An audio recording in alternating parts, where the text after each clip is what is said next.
नमस्कार, मैं जगदीश याग शिक्षा हिंदी क्लासेज में आप सबका हार्दिक स्वागत और अभिनंदन करता हूं।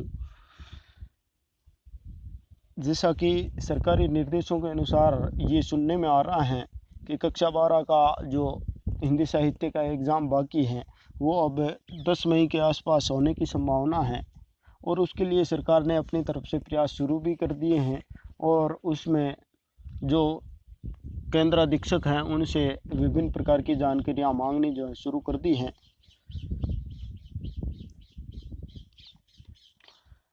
तो मैंने 3 अध्याय जो शुरुआत के थे कबीरदास, रहीमदास और तुलसीदास जी वो करवा दिए हैं। अब चौथा अध्याय घनानंद जो कि प्रेम के पीर के कवि हैं और रीतिकालीन कवि हैं, इनका हम परिचय आज पढ़ते हैं। कवि परिचय है इनका घनानंद। रीतिकाल की रीति मुक्त यानी हिंदी साहित्य के इतिहास को 4 भागों में बांटा गया जो सर्वमान्य भाग हैं। उसमें एक है रीतिकाल। रीतिकाल में रीतिसिद्ध, रीतिबद्ध और रीतिमुक्त जो है ये 3 भाग में बांटा गया है और तीनों में से रीतिमुक्त काव्यधारा के कवि जो हैं वो घनानंद हैं। रीतिमुक्त स्वच्छंद काव्यधारा के कवि हैं। इनका जीवन और काव्य दोनों अभिन्न हैं, यानी इनका काव्य और जीवन दोनों साथ साथ चलने वाले हैं। आचार्य रामचंद्र शुक्ल ने घनानंद का जन्म संवत 1746 अर्थात 1689 ईस्वी माना है। इनका संबंध राज दरबार से था, यानी दरबारी कवि थे ये मोहम्मद शाह रंगीले के दरबार में प्रतिष्ठित मीर मुंशी भी थे। इसके साथ साथ कवि के साथ साथ ये गायन भी किया करते थे, यानी गाने का कार्य भी किया करते थे और रंगीले के कृपा पात्र होने के कारण दूसरे जो दरबारी थे उनके ईर्ष्या के पात्र थे। और दरबार में एक सुजान नाम की वेश्या भी थी जिससे घनानंद बड़ा प्रेम करते थे। सभी दरबारी जो हैं घनानंद से ईर्ष्या करते थे। एक दिन बादशाह ने घनानंद से गाने के लिए कहा। घनानंद ने असमर्थता प्रकट की कि नहीं, आज नहीं गा पाऊंगा। तब दरबारियों ने कहा कि अगर सुजान बाई को बुला लिया जाए तो घनानंद आज भी गाने लगेंगे। सुजान बाई को बुलाया गया। घनानंद ने गायन प्रस्तुत किया, लेकिन सुजान बाई की तरफ देख करके गाना शुरू कर दिया। बादशाह जो हैं वो बड़े मंत्रमुग्ध हो गए, लेकिन उन्हें अपना अपमान महसूस हुआ और इन्होंने घनानंद को देश से निकलने के लिए या देश निकाला जो है वो दे दिया। घनानंद ने सुजान से साथ चलने के लिए कहा, परंतु सुजान ने स्पष्टतया मना कर दिया और निष्ठुरता दिखाई। इस घटना से बड़े दुखी हुए और वो वृंदावन चले गए। वृंदावन में निम्बार्क संप्रदाय में दीक्षित हो गए। प्रश्न आ सकता है कि किस संप्रदाय में दीक्षित हुए, तो ये निम्बार्क संप्रदाय में दीक्षित हुए। कहा जाता है कि अंत में नादिर शाह के आक्रमण के समय ये मथुरा में मारे गए थे, लेकिन बाद में जो नए शोध हुए, नई खोज हुई, उनमें ये पाया गया, उनमें ये सिद्ध हुआ कि ये अहमद शाह के द्वितीय आक्रमण के समय मथुरा में मारे गए थे। राय कृष्ण दास ने अपनी एक ग्रंथावली में लिखा है कि घनानंद का महाराज नागरी दास से निकटतम संबंध था। किंवदंती के हैं कि घनानंद जयपुर से मथुरा आ गए और वहीं उन्होंने कत्लेआम देखा और कत्लेआम करने वालों से कहा कि मुझे तलवार के घाव बहुत थोड़े थोड़े बड़ी देर तक देते रहो। इनको ज्यों ज्यों तलवार के घाव लगाए गए त्यों त्यों वो ब्रज रज में यानी ब्रज की मिट्टी में लौटते रहे और इस प्रकार से इन्होंने अपना शरीर त्याग दिया। घनानंद की प्रमुख रचनाएं हैं जो सुजान के नाम से लिखी हुई हैं, अपने जीवन से संबंधित ही हैं। तो सुजान सागर, वीरा लीला, कोकसार, रस केलीवली, कृपाकंद निबंध, घनानंद कवित, सुजान हित प्रबंध, वियोग बेली, इश्क लता, जमुना जस, आनंद घन जू की पदावली, प्रीति पावस और सुजान विनोद। इनमें से जो प्रमुख 4-5 हैं वो आप प्रयास करें कि याद हो जाए।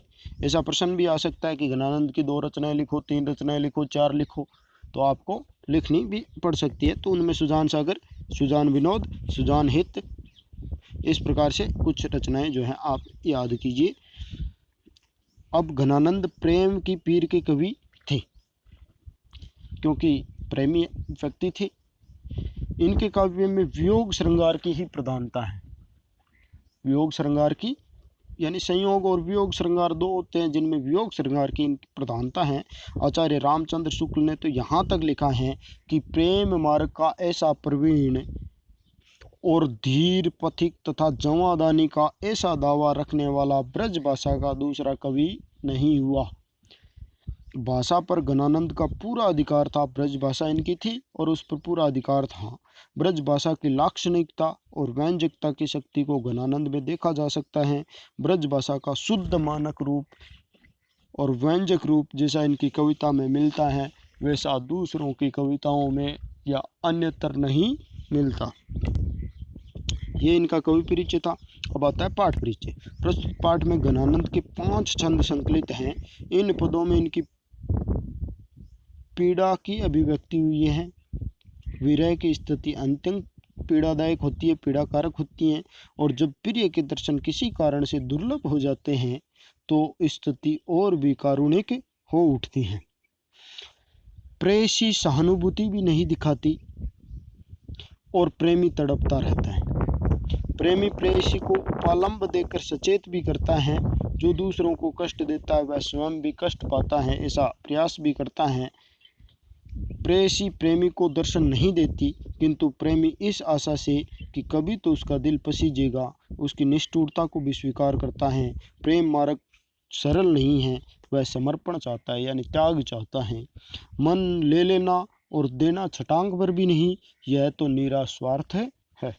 ये जो पाठ परिचय है, ये हम आने वाले कवित्व जो हैं उनमें अलग अलग देखेंगे कि किस कवित्व में क्या बताया गया है। तो पहला है प्रेम पीर वर्णन भूरत। इसमें गोपियां जो हैं कृष्ण के विरह में उनकी क्या दशा हो जाती है, पहले में ये दिखाया गया है। भूरत सांझ लो, भोर का मतलब सुबह से लेकर के शाम तक, कानन और निहारती बावरी ने कुनहारती, यानी कानन की ओर यानी जंगल की ओर जिधर से एक रास्ता आता है उस ओर निहारती रहती है, देखती रहती हैं, और अपनी आंखें जो हैं एक टक वहाँ लगाए रहती है, बिल्कुल भी हारती नहीं है। सांझ ते भोर लो, और शाम से लेकर के सुबह तक, तारनी ताकिब उतारनी सो, यानी तारों को, आकाश में जो तारे हैं उनको एक टक ताकती रहती हैं और बिल्कुल भी थकती नहीं है। एक तार नटारती, यानी अपनी आंखें बिल्कुल भी वहाँ से टालती नहीं हैं। जो कहूँ भाव तो दीठी परे, और अगर ये कहा जाए कि गणानंद कह रहे हैं कि अगर इस दशा में जो उनको भगवान श्री कृष्ण दिख भी जाए, यानी जो उनकी आंखों को अच्छे लगने वाले हैं भगवान गणानंद, वो अगर दिख भी जाए तो उस समय आंसुओं के आने के कारण उनके दर्शन वो अच्छी तरह से नहीं कर पाती और वो अवसर भी गवा देती हैं। मोहन सोहन जोहन की लगी रहे, यानी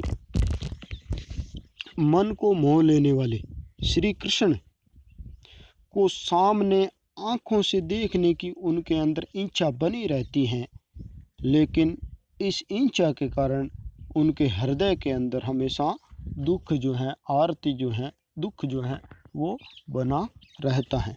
ये इसका भावार्थ हो गया पहले का। उसके बाद दूसरा है गरल गुम। इसमें एक प्रेमी की क्या दशा होती है, उसको कैसे कैसे कष्ट झेलने पड़ते हैं, वो इसमें बताया गया है। गरल गुमान की गरामनी दशा को पान। गरल गुमान का मतलब है अहंकार रूपी गरल, यानी विष। विष को पी करके, और विष भी अहंकार रूपी विष कैसा होता है, जो शरीर को गला देने वाला होता है, उसका पान करना पड़ता है। करी करी धोस रेनी प्राण घट गोटी वो, यानी उसका पान करके, यानी घमंड रूपी, जो घमंड को गलाने वाला रूपी, यानी शरीर को गलाने वाला रूपी जो घमंड है वो उनको पीना पड़ता है। और करी करी यानी उसका पान कर करके, धोस रेनी यानी दिन रात अपने प्राणों को शरीर के अंदर ही घोटना पड़ता है। हेत खेत धुरी चूरी चूरी सांस पाँव रखी, हेत का मतलब प्रेम रूपी युद्ध क्षेत्र में, खेत यानी युद्ध भूमि में, धूरी यानी धूल जो है, धूल से भरे हुए प्रेम रूपी रण क्षेत्र की जो धूल है उसमें अपने पांव रखने पड़ते हैं, सांसें जो हैं उखड़ने लगती हैं। फिर भी विष समुदेग बाण आगे उर ओटिबो, फिर भी विष के समान दुख देने वाले जो बाण हैं वो अपने हृदय के अंदर खाने पड़ते हैं। जान प्यारे जो न मन आने तो आनंद घन, इसमें फिर गणानंद कह रहे हैं कि उस पर भी सुजान या प्रेमिका, उस प्रेमी की तरफ बिल्कुल भी मन न लाए या ध्यान न लाए।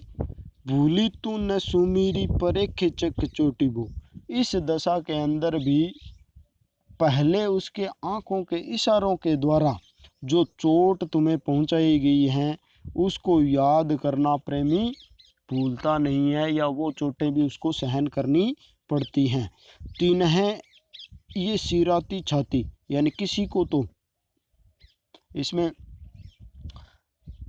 गणानंद ये कह रहे हैं कि प्रेमी जो है उसको तो ये बातें बड़ी ही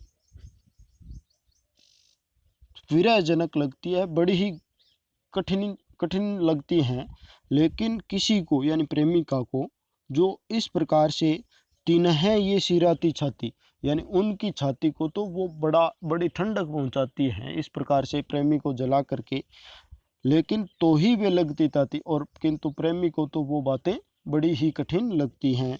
तेरे बांटे आयो हैं अंगारे नीपे लोटीबो, हे प्रेमी तेरे हिस्से में, गणानंद खुद से ही कह रहे हैं कि तेरे हिस्से में तो अंगारों पर लेटना ही आया है, या प्रेम का मार्ग इतना कठिन होता है कि उसे अंगारों पर लौटना पड़ता है। ये दूसरा हो गया।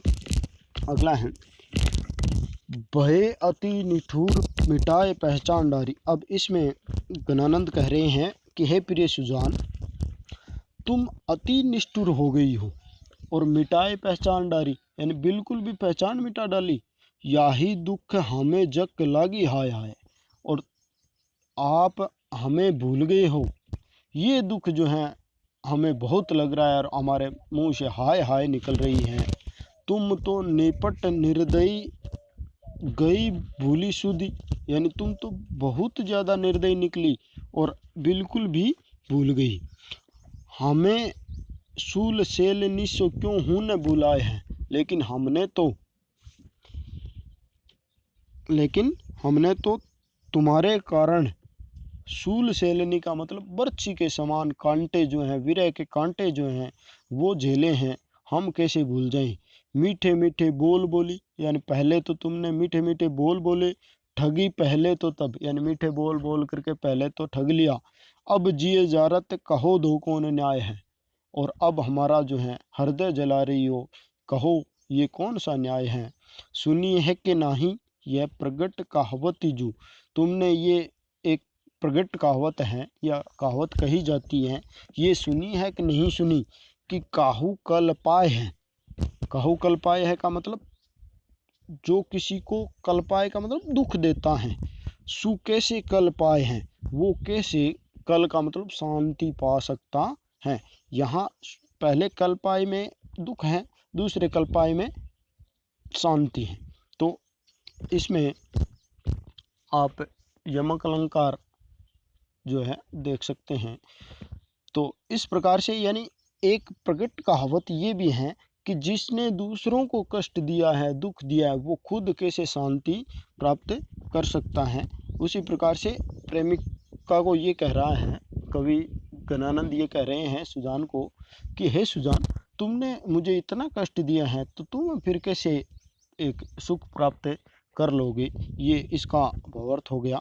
अब अगला है चौथा मीत सुजान अनित करो जिन, हा हा न हुजियो मोहि मोहि, दीठी को और कहूँ नहीं, ठोर फ्री दृग रावर रूप की दोही। यानी गणानंद इसमें कहते हैं कि हे प्रिय सुजान, तुम अनीति का व्यवहार जो है वो मत करो। मैं अत्यंत विनम्र होकर के निवेदन करता हूँ कि तुम निर्मोही मत बनो। पहले तो तुमने मुझे मोहित किया और अब निर्मोही बन रहे हो, तो अब निर्मोही मत बनो। दीठी को और कहो नहीं, यानी मेरी दृष्टि में या मेरी दृष्टि को कहीं दूसरी जगह स्थान नहीं है।